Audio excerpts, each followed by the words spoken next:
Jeff Paterson in Penticton. Day 2 of Vancouver Canucks training camp is now in the books, so that means the hockey club is halfway through their stay here in Penticton, 2 days down and 2 still to come. They're going to work on special teams on Saturday, and it all builds to Sunday's scrimmage. But Friday was another day of up-tempo and fast practices. Rick Tocchet's been preaching that since they arrived here in the South Okanagan. Now, a lot of people asking who's looked good and who's stood out through the first couple of days. Remember, these are primarily just drills, and the coach is working on systems and structure, so it's really hard to find standouts through 2 days of practice, although it was interesting to hear Tocchet single out Nils Höglander as a guy who tested well in terms of fitness ahead of training camp, and the coach thinks that Höglander's looked pretty good in his 2 days on the ice so far. The coach also mentioned Daniel Sprong as a player who tested well, and he's been impressed with what he's seen from Sprong through the first couple of days of on-ice sessions here. I should mention as well that I had a really interesting talk with Daniel Sprong, one of the newcomers here in camp for the Vancouver Canucks.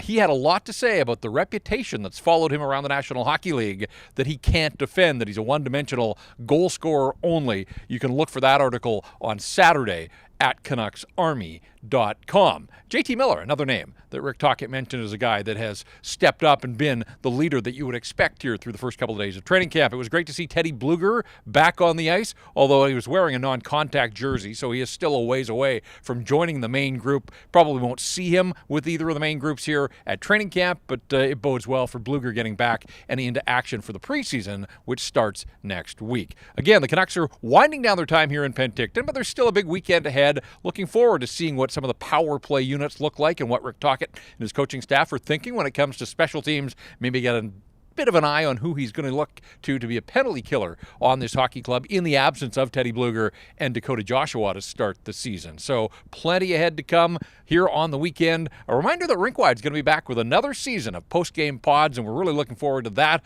We'll get a couple in the preseason and then be ready to go when the season starts on October the 9th. I mentioned Canucks Army, all sorts of great content coming your way here from training camp, so if you haven't checked it out already, make sure you do. That's going to do it for this training camp report here on this Friday afternoon. Again, keep tabs on Canucks Army all weekend long for the very latest on Canucks training camp here in Penticton.